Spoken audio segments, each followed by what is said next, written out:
Halo, selamat datang di channel Ruang Taktik. Di video kali ini, kita akan membahas preview big match yang tersaji di pekan kelima antara Manchester City versus Arsenal.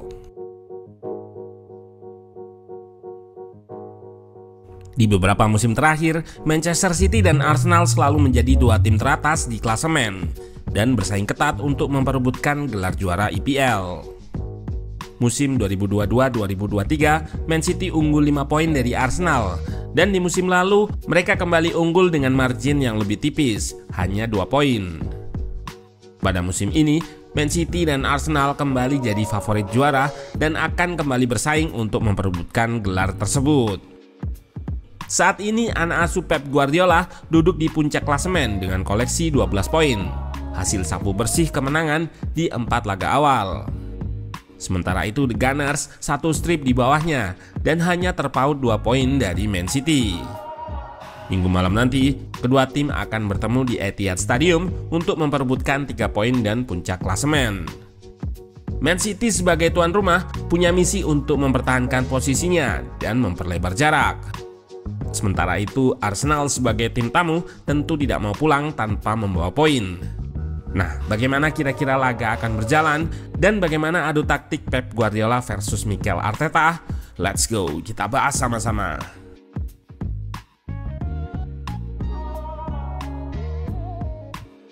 Pada beberapa laga awal musim ini, Pep lebih banyak menggunakan formasi 3-2-4-1. Kemungkinan formasi ini juga yang nantinya diterapkan pada laga versus Arsenal. 3 bek di belakang ditempati oleh Guardiola di pos center back sebelah kiri, Ruben Dias di center back sentral, dan Akanji atau Walker di pos center back sebelah kanan. Di tengah, 2 pivot kemungkinan akan menjadi milik Rodri dan Rico Lewis. Di depan, Erling Haaland selalu jadi tumpuan. Ia akan disupport oleh 2 winger di area kelebaran dan 2 gelandang serang di belakangnya. 2 gelandang serang bisa diperankan oleh Bernardo dan Kevin De Bruyne. Selain itu ada nama Gundogan yang siap menggantikan De Bruyne jika tidak bisa tampil karena cedera yang ia dapatkan saat menghadapi Inter kemarin. Pada posisi winger, Pep punya banyak pilihan.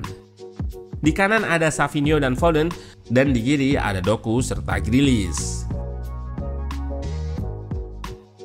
Di kubu Arsenal, Mikel Arteta kemungkinan besar akan menurunkan formasi 4-3-3. Raya di pos penjaga gawang akan disupport duet Saliba dan Gabriel pada pos center back, dan Timber serta Ben White di pos fullback. Di lini tengah, Thomas Partey atau Jorginho akan menempati pos nomor 6 atau gelandang bertahan. Declan Rice yang sudah kembali dari hukuman kartu merah akan menempati pos gelandang box to box sebelah kiri. Sementara pos nomor 8 di kanan kemungkinan akan dipercayakan kepada Havertz untuk menggantikan Odegaard yang cedera. Di depan, Martinelli dan Saka isi posisi winger mengapit Gabriel Jesus atau Trossard yang akan memainkan peran false nine di pos ujung tombak.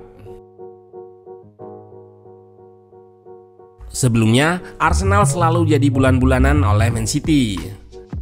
Pada musim 2021-2022 dan 2022-2023, mereka selalu kalah di 5 pertemuan, 2 diantaranya dengan skor yang cukup telak. Berkaca dari rentetan kekalahan itu, Arteta pun lebih bijak ketika berhadapan dengan Man City.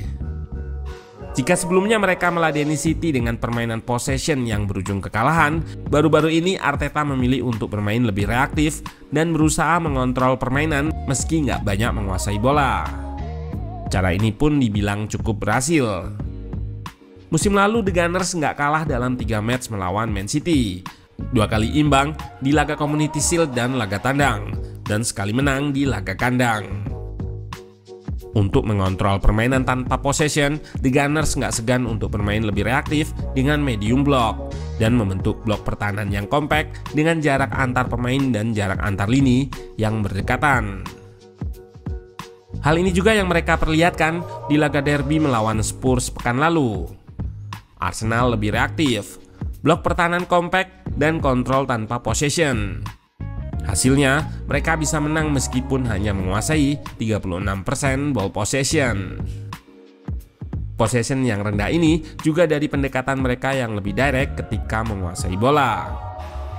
Jika lawan menerapkan high press dan menutup setiap opsi umpan, Arsenal akan melepaskan progresi direct dengan menargetkan Havertz yang punya keunggulan dalam aerial duel.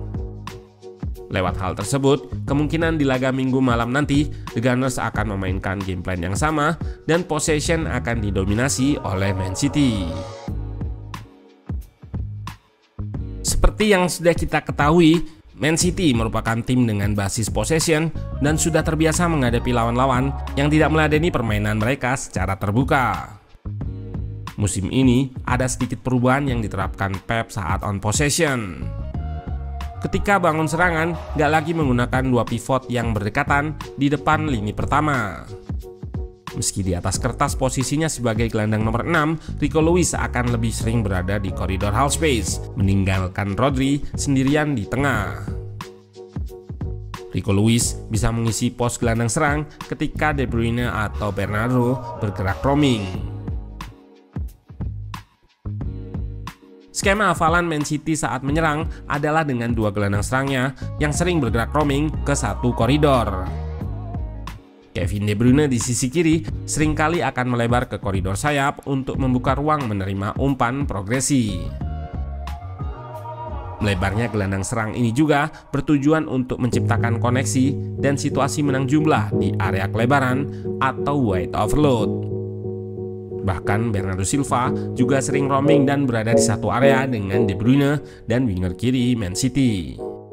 Jika lawan bertahan kompak di satu sisi untuk meredam wide overload, City biasanya akan melakukan switch ke sisi yang jauh. Selain itu, mereka juga punya dua winger eksplosif, yaitu Doku dan Savinho. Keduanya punya kelincahan dan kemampuan dalam situasi 1 versus 1. Untuk meredam wing play City ini, Arsenal biasanya akan menginstruksikan dua wingernya untuk track back atau mundur, memberikan support kepada fullback dalam bertahan. Ancaman lain dari Man City tentunya sang bomber Erling Haaland yang di awal musim ini langsung menunjukkan ketajamannya dengan mencetak 9 gol dari 4 laga. Namun dua center back Arsenal, Saliba dan Gabriel, sudah cukup pengalaman untuk menghandle Haaland. Di 3 laga terakhir saja, keduanya berhasil mengantonginya. Bahkan penyerang timnas Norwegia tersebut tak melepaskan shot on target sama sekali. Jika pertahanan berhasil dilewati, Arsenal masih punya benteng terakhir dalam diri David Raya. Kiper asal Spanyol ini tampil gemilang dengan save-save krusialnya. Terbaru, ia melakukan double save untuk gagalkan penalti Atalanta. Musim ini, pertahanan yang kokoh memang jadi kelebihan The Gunners. Mereka baru kebobolan 1 gol. Pertahanan yang kokoh ini akan diuji oleh Man City yang punya agresivitas gol paling tinggi, 11 gol dari 4 laga. Meski bermain lebih reaktif, The Gunners tetap bisa memberikan ancaman dari situasi transisi dan set piece yang jadi andalan mereka. Ketika menyerang, Man City selalu menerapkan garis pertahanan tinggi untuk mengurung lawan. Hal ini bisa dijadikan bumerang bagi mereka, karena ruang yang lebar di belakang backline rawan terekspos oleh kecepatan pemain Arsenal.